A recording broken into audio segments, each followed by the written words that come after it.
ശ്രീ മോഹൻ വർഗീസ്, നേരത്തെ നിർമ്മൽ എബ്രഹാം പറഞ്ഞതിനോട് എത്രത്തോളം യോജിക്കുന്നു? ചൈനയുമായി താൽക്കാലികമായി ഒരു ബന്ധം എന്നുള്ളതാണ് ഇന്ത്യക്ക് യോജിച്ചത്.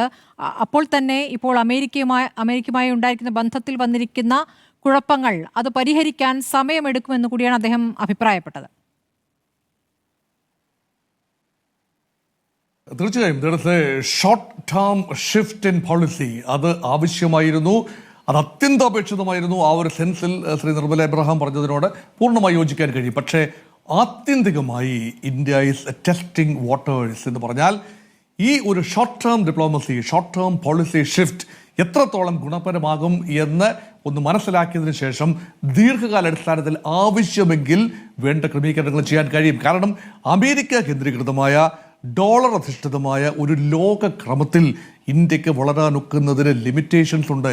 അതുകൊണ്ട് ഡീ ഡോളറൈസേഷൻ എന്ന ഒരു പ്രക്രിയ വേണം എങ്കിൽ തന്ത്രപരമായൊരു നിലപാടെടുക്കണം. ആത്യന്തികമായി ബ്രിക്സ് കറൻസിയിലേക്ക് നീങ്ങണോ എന്നതൊരു തന്ത്രപരമായ തീരുമാനമാണ്. ആ തീരുമാനത്തിലുള്ള ഓപ്ഷൻസ് എല്ലാം തന്നെ ഇട്ടുകൊണ്ട് തന്നെയാണ് ഇന്ത്യ മുന്നോട്ട് പോകുന്നത്. കാരണം ഈ ഘട്ടത്തിൽ ഇവിടെ അമേരിക്കയുമായും വിലപേശാൻ സാധിക്കും, യൂറോപ്യൻ സമൂഹവുമായും വിലപേശാൻ സാധിക്കും.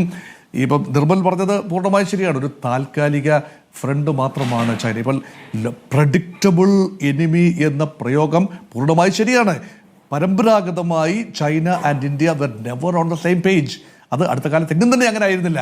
പക്ഷേ അമേരിക്കയുമായി മാറിയും മറിഞ്ഞുമുള്ള ബന്ധമുണ്ടായിട്ടുണ്ട്.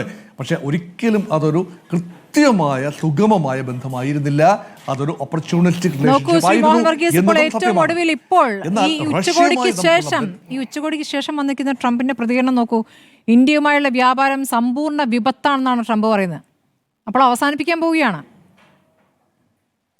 പാനിക് റിയാക്ഷൻ, അതാണ് വിശ്വസിക്കാൻ പറ്റുന്ന ഒരു ഭരണാധികാരിയാണോ വന്ന റിയാക്ഷൻ?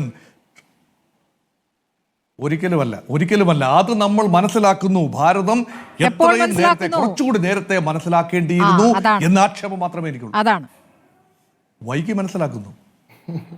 വൈകി മനസ്സിലാക്കലാണ്. തീർച്ചയായും